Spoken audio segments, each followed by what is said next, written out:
How to optimize Wix site for mobile. So currently, we are actually into our desktop. So in order to switch to our mobile, just head over and click onto this breakpoint right here for our mobile. Then from in there, you can see in here the design of your mobile from to this case. So if you think that there are some elements that are not cohesive with your design, like for example, this particular section, you can head over and then click onto that particular element and then you can resize it. So don't worry because even if you resize it, it will not affect what it will look like into the actual desktop.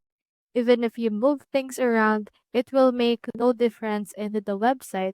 So don't worry about this right there. So just continue adjusting it until you reach your designed optimized section for this case. So just make it cohesive in order to have a right element into the actual visitors of your website on mobile.